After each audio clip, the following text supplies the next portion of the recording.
element of faith is the personal element.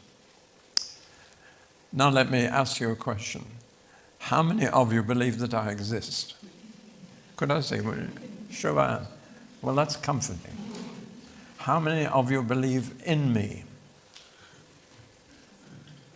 You're a little slower in that one. Actually, I went to Hanover in Germany, a very posh modern church, and a big congregation, and I said, how many of you believe in me? And about half a dozen put their hands up. I said, how many of you believe that I exist? And all the hands went up. But only about 5 put their hands up to say they believed in me. That's the difference. Personal faith believes in Jesus. It doesn't just believe that he died, that he was buried, and that he rose again. It's to believe in him.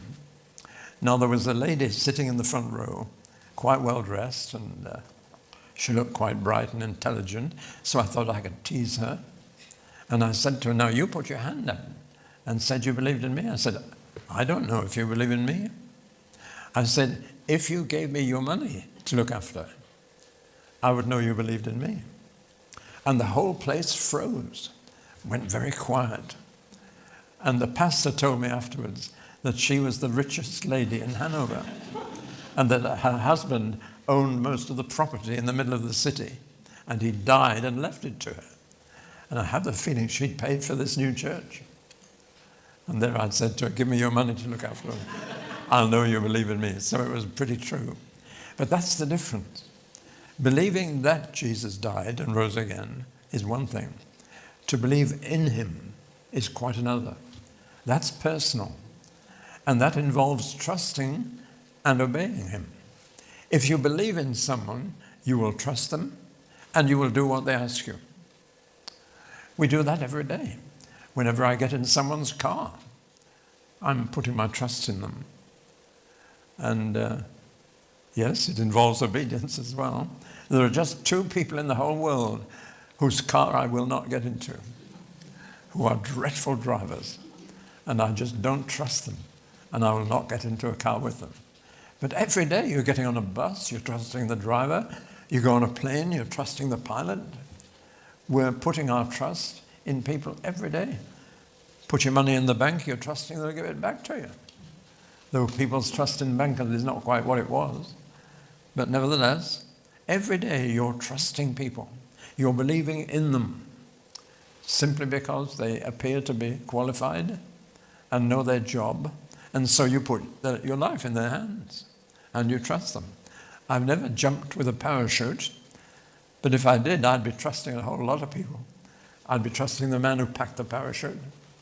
I'd be trusting, well, a whole host of people, which reminds me of a funny story, but I'm not sure that I should tell it. The parable of the pessimistic paratrooper.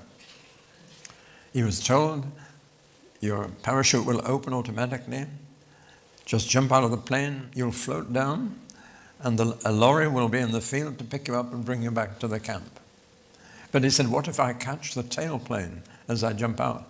You won't. You will be in the slipstream so quickly you'll never notice. He said, but what if the parachute doesn't open? It'll open automatically. You don't have to do anything. If it doesn't open, then pull the ring on your chest and it will open. Well, the moment came and he jumped out of the plane and he thought, I'm sure I'll hit the tailplane, but it didn't. Then he said, I'm sure the parachute won't open. And it didn't. So he pulled the ring and still it didn't open. And as he was hurtling to the ground, someone heard him say, and I'll bet the lorry's not there either. The parable of the pessimistic paratrooper. He wouldn't trust anybody, and therefore the whole thing failed. Now then, Confucius is dead. Muhammad is dead. Shinto is dead. Buddha is dead. But Jesus is alive. And therefore I can believe in Jesus. I can't believe in the others, they're all gone. But I can believe in him. I was preaching in Ely in Cambridgeshire, and at the end of the talk, a Jewess came to see me.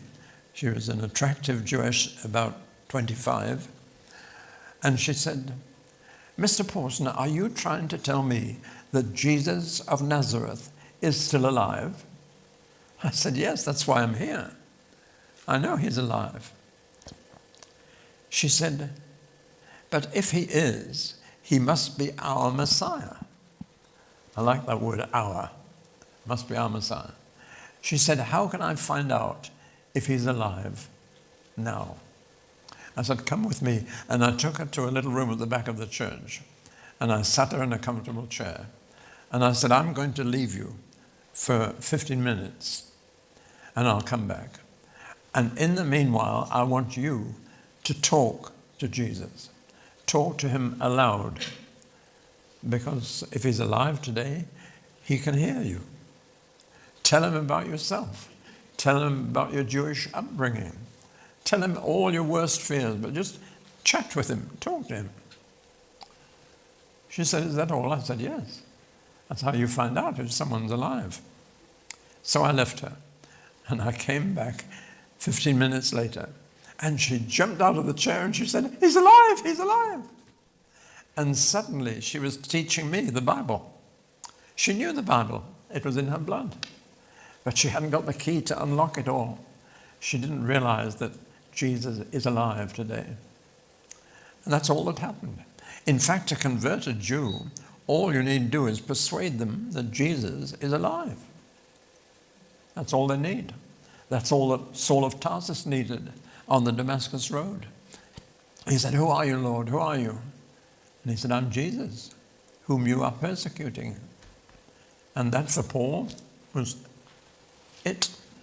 From that moment, he was a believer. So that's the difference.